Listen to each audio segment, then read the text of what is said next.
गबरूस grey hair पे already मैं 2 से 3 वीडियोस बना चुका हूँ और आप लोगों ने उस वीडियो को बहुत ज़्यादा लाइक भी किया था और काफ़ी लोगों ने मुझे ये भी बताया था कि हाँ जेन्युइनली आपको फ़र्क पड़ा। लाइव एग्जांपल आपके सामने मैं भी खड़ा हूँ। आप लोग जानते हैं कि पहले मुझे भी थोड़ा प्रॉब्लम रहती थी ग्रे हेयर की, अभी भी है, मैं ये नहीं कहूँगा कि नहीं है, क्योंकि छुपाने वाली कोई बात नहीं है और ये नेचुरल चीज़ होती है।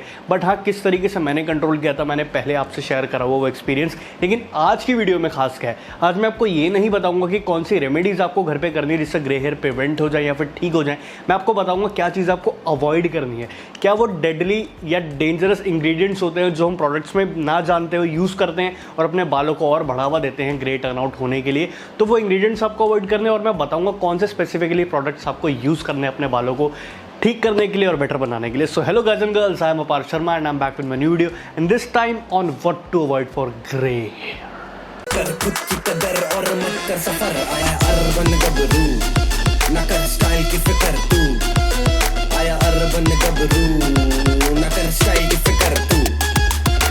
समझा गया? तो बेसिकली मैं आपको वो कुछ प्रोडक्ट्स बताऊंगा जो हर इंसान ऑलमोस्ट अपनी लाइफ में यूज़ करता ही करता है और उनमें से आपको क्या स्किप करना है और क्या यूज़ करना है उसके बारे में बताऊंगा। इस वीडियो को एंड तक देखना, एक एक स्टेप देखना बहुत ज़्यादा ज़रूरी है। सबसे पहले शुरुआत करते हैं शैम्पूज़ और कंडीशनर्स को लेकर। ऑब्वियसली हर कोई यूज़ करता है, उसमें क्या नोटिसेबल चीज़ है जो आप शायद कभी नोटिस नहीं करते हो, वो ध्यान से सुनना। सबसे पहला इंग्रेडिएंट होता है SLS, जो बहुत सारे शैम्पूज़ में बहुत सारे कंडीशनर्स में होता है लेकिन हम ध्यान नहीं देते हैं। और वो काम क्या करता है, बेसिकली जो हमारे लैदर क्रिएट होती है, फोम क्रिएट होते हैं बालों में, झाग जो बनती है वो SLS ही बनाता है। अब जितने भी डिटर्जेंट्स आते हैं, कोई भी सर्फ हो, एरियल हो, जो भी, उसमें भी SLS डाला जाता है ताकि वो झाग जो है कपड़ों के अंदर घुसकर जो सारी गंदगी उसको बाहर निकाले। सेम शैम्पू और कंडीशनर्स में भी इसका यही काम होता है, आपके बालों के जड़ों में घुसकर गंदगी को साफ करना। अब आप सोचोगे तो अच्छी बात है भाई, गंदगी निकल रही है बालों से, लेकिन भाई कपड़ों के सरफेस पे और हमारी स्किन पे बहुत बड़ा डिफरेंस होता है।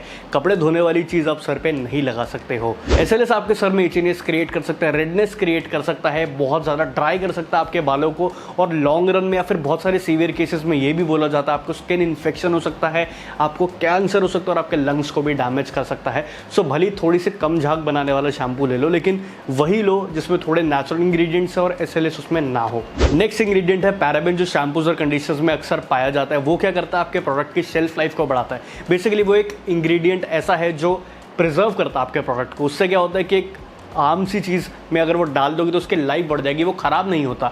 अब आप सोचोगे वो तो बैक्टीरिया और फंगस से बचा रहा है हमारे प्रोडक्ट को, तो फिर वो बुरा कैसे हुआ? तो वो बुरा इस तरीके से हुआ कि वो है तो अल्टीमेटली केमिकल ही ना। अब वो डाल के आपके प्रोडक्ट को प्रिजर्व करा, लेकिन उसकी कितनी ज़्यादा केमिकल वैल्यू बढ़ा रहा है और वही आपके स्किन पे जब जाएगी तो इन्फेक्शन होने के चांसेस बढ़ जाते हैं।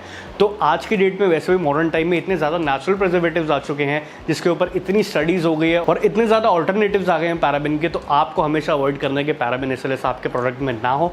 और किस इंग्रेडिएंट के लिए आप जा सकते हो, देखो अनियन, करी लीफ या फिर आंवला, ये 3 ऐसे इंग्रेडिएंट है। अगर आपके ग्रे हेयर है, अब अपनी टीनेज में हो या प्रीमेच्योर है या बड़े भी, अगर आप एडल्ट भी हो, तो भी आप मेक श्योर करना आपके प्रोडक्ट में ये 3 इंग्रेडिएंट हैं और क्या क्या नहीं है वो मैं आपको बता चुका हूँ। नेक्स्ट पॉइंट में बात करते हैं हेयर कलर के बारे में। बहुत सारे लोग ये ज़रूर सोचते हैं कि यार सीधा हेयर कलर करा के ख़त्म ही करते हैं, बाल तो वैसे भी ग्रे हो रहे हैं, तो जब कलर होना ही है तो अच्छा सा कलर कराते हैं, इन्वेस्टमेंट करवा देते हैं।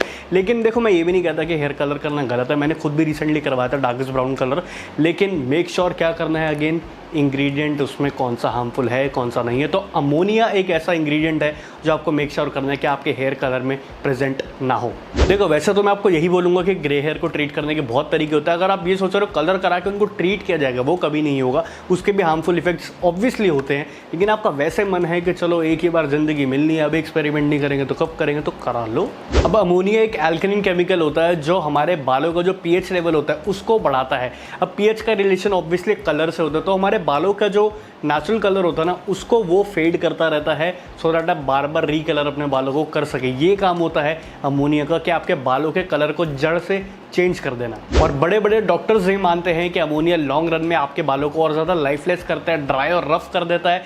और जिनके खासकर ग्रे हेयर होते हैं वो बार बार अगर अमोनिया वाले कलर्स यूज़ करते हैं तो वो टू मच डिपेंडेंट हो जाते हैं अमोनिया पे, क्योंकि उनके बाल और ज़्यादा ग्रे टर्नआउट होना चालू हो जाते हैं। तो उनको नॉर्मली भी अपने बालों में कलर लगाना ही पड़ता है। और वैसा ही एक इंग्रेडिएंट है PPD जो कलर्स में डाला जाता है, यानी कि पैराफेनिलेनिडामिन। उसका भी यही काम होता है कि आपके बालों के अंदर, क्यूटिकल्स के अंदर जाकर इवनली स्प्रेड करता है कलर को आपके बालों में, उसको उसकी डाई क्रिएट करता है वो बेसिकली हेयर क्यूटिकल्स के अंदर जाकर, इनर लेयर के अंदर जाकर वो फैलाता है। जैसे बेकिंग सोडा हम खाने में डालते हैं सो दैट वो फुलावट लेकर आए, उस तरीके से हमारे बालों के अंदर वो लेकर आता है। तो जब भी आपके माइंड में आते हेयर कलर करवाने का, वैसे तो आप हेयर को वैसे ही ट्रीट कर दो, लेकिन इनकेस आपको करवाना है तो मेक श्योर कि अमोनिया फ्री हो और पीपीडी फ्री हो। थर्ड पॉइंट में बात करते हैं the power house of hair care. मेरा मानना ये है कि अगर आप ऑयलिंग करते हो तो उससे बढ़िया चीज़ कोई भी नहीं है आपके किसी भी हेयर प्रॉब्लम को क्योर करने के लिए। हाँ, अगर आपकी ऑयली स्कैल्प है तो ऑयल मत यूज़ करना ज़्यादा ऑब्वियसली, लेकिन हाँ वैसे मेजर प्रॉब्लम्स को फाइट करने के लिए ऑयल इज़ द बेस्ट की। तो हार्मफुल इंग्रेडिएंट नंबर 1 ऑयल्स के केसेस में होता है मिनरल ऑयल। आपने नाम बहुत बार सुना होगा या पढ़ा होगा कहीं ना कहीं प्रोडक्ट के पीछे। फ्रैंकली अपनी बात करूँ तो आज से कुछ साल पहले भी जब मुझे नॉलेज नहीं थी तो मैं भी बहुत सारे mineral oil based products use करता था। जितने भी हेयर स्टाइलिंग प्रोडक्ट्स होते हैं, वैक्सीज होती हैं या जेल्स होती हैं, कितना कुछ होता है उसमें मिनरल ऑयल प्रेजेंट होता है, आप कभी भी पढ़ सकते हो। सब में नहीं कह रहा लेकिन बहुतों में होता था, अब धीरे धीरे वो कम हो गया। और ऑयल्स जो हम घर पे खाने में भी यूज़ करते हैं, वेजिटेबल ऑयल होते हैं, उसमें भी eight times mineral oils added होते हैं। हेयर ऑयल जो हम यूज़ करते हैं उसमें होते हैं। तो पेट्रोलियम को जब ज़्यादा प्रोसेस किया जाता है, उसको रिफाइन किया जाता है, उससे निकल के आता है मिनरल ऑयल। ये एक ऐसा केमिकल है जो अल्टीमेटली आपके बालों को डैमेज करता है। तो जब भी नेक्स्ट टाइम आप हेयर ऑयल लो, मेक श्योर करना है उसके अंदर मिनरल ऑयल नहीं है। सेकंड चीज़ इसके बारे में बात करना चाहता हूँ, आप अक्सर देखोगे कि हेयर ऑयल के पीछे लिखा रहता है फ्रेग्रेंस या एडेड फ्रेग्रेंस या फिर सिंथेटिक फ्रेग्रेंस। उस चीज़ को आपको हमेशा अवॉइड करना है, क्योंकि आर्टिफिशियल फ्रेग्रेंस जो होती है वो बिल्कुल भी अच्छी नहीं होती है, बिल्कुल भी सूटेबल नहीं होती है, क्योंकि वो अल्कोहल से बनाई जाती है या फिर केमिकल से ही बनाई जाती है। तो अगर आप पीछे पढ़ते हो कि सिंथेटिक या फिर एडेड फ्रेग्रेंस लिखा है तो उस प्रोडक्ट को आप अवॉइड करना, क्योंकि आज के डेट में कंपनी समझदार हो गई है, वो एसेंशियल ऑयल्स डालती हैं फ्रेग्रेंस के लिए या फिर नेचुरल डेरिवेटिव फ्रेग्रेंसेस ही डालती हैं। और मिनरल ऑयल को डालते क्यों हैं प्रोडक्ट्स में, क्योंकि बहुत सारे प्रोडक्ट्स ऐसे होते हैं जो रिएक्ट कर जाते हैं स्किन के साथ या सूटेबल नहीं रहते हैं या डिहाइड्रेशन कॉज कर देते हैं। तो ये बेसिकली एक केमिकल बेस्ड मॉइस्चराइजर होता है जो हमारी स्किन को हाइड्रेटेड रखता है, मॉइस्चराइज रखता है, और हमें लगता है वाह यार प्रोडक्ट तो कमाल कर रहा है, लेकिन वो कमाल केमिकल की वजह से हो रहा है। अब बात आती है कि यूज़ क्या करना है, तो ऑयल्स में ऑब्वियसली आप लोग काफ़ी समझदार है, लेकिन फिर भी इंग्रेडिएंट आपको बताना मेरा फ़र्ज़ है।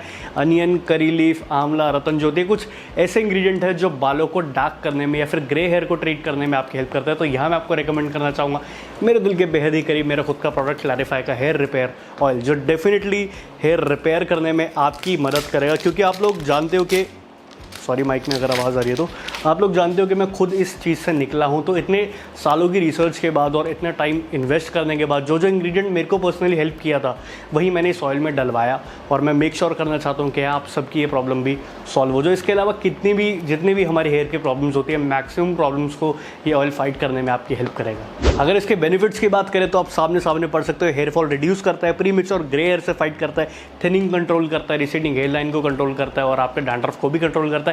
इंग्रेडिएंट की बात करूँ तो की इंग्रेडिएंट इसके अंदर करी लीफ और ब्लैक सीड है। ब्लैक सीड बहुत अच्छी चीज़ होती है अगर आपके ग्रे हेयर हैं या फिर मैक्सिमम हेयर प्रॉब्लम्स को फाइट करने में। उसके अलावा इसके अंदर अनियन सीड ऑयल है, लिनसीड ऑयल है, सनफ्लावर ऑयल है, और बहुत सारी ऐसी चीज़ है, भृंगराज ऑयल है, नीम ऑयल है, जो आपके बालों को बेनिफिट पहुंचाने के लिए ही डाले गए हैं। और काफ़ी अफोर्डेबल प्रोडक्ट है, तो आपको डिस्क्रिप्शन में लिंक मिल जाएगा, वहाँ से आप इसको ऑर्डर कर सकते हो। साथ ही साथ मैं अमेजॉन हॉल पैक का भी लिंक डालूंगा, वहाँ पर मैं अपना कलेक्शन अपडेट करता रहता हूँ, जो भी मैं अपने स्किन पर अपने बालों में यूज़ करता हूँ सबका पैकेज बना के मैंने डाल रखा है। तो आप उसको खोलोगे, उसके बाद कोई भी प्रोडक्ट आप सिलेक्ट करोगे तो वो सीधा आपको अमेजॉन पर ले जाएगा, वहाँ से आप परचेज कर सकते हो। तो लास्ट पॉइंट में बात कर देंगे कौन से हेयर स्टाइलिंग प्रोडक्ट्स अवॉइड करने हैं या कौन से इंग्रेडिएंट्स हैं जो हार्मफुल है हेयर स्टाइलिंग के टर्म्स में। अब देखो, हेयर स्टाइलिंग करना तो ऑब्वियसली आप नहीं छोड़ सकते हो, भले ग्रे हेयर हो, ब्लैक हो या किसी भी कलर के हो, या ना भी हो तो भी फॉर दैट मैटर, लेकिन हेयर स्टाइलिंग करना ज़रूरी है ऑब्वियसली। लेकिन मैं ये बोलना चाहता हूँ कि रोज़ रोज़ मत करो।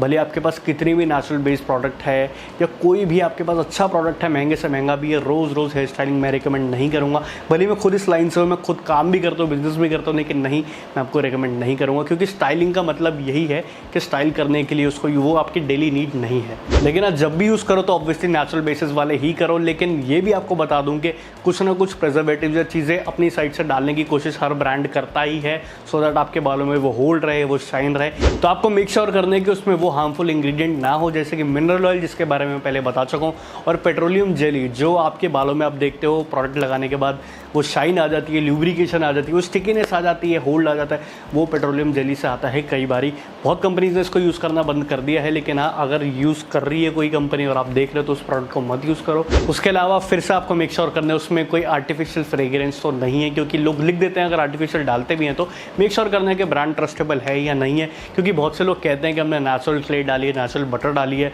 तो इन सब को डालने के बाद भी ऐसी फ्रेग्रेंस तो नहीं आती है प्रोडक्ट्स में से जो आप यूजुअली स्मेल करते होंगे। तो फ्रेग्रेंस तो डाली जाती है, लेकिन आपको मेक श्योर करना है कि वो हार्मफुल नहीं है। और प्रोडक्ट रेकमेंड करने की बात थी स्टाइलिंग में, तो मैं बहुत बार आपको नए नए प्रोडक्ट के बारे में बताता हूँ और मोस्टली वही बताता हूँ जो हार्मफुल नहीं है। तो आप कोई भी ले सकते हो जो आपका मन है अपने बजट अनुसार।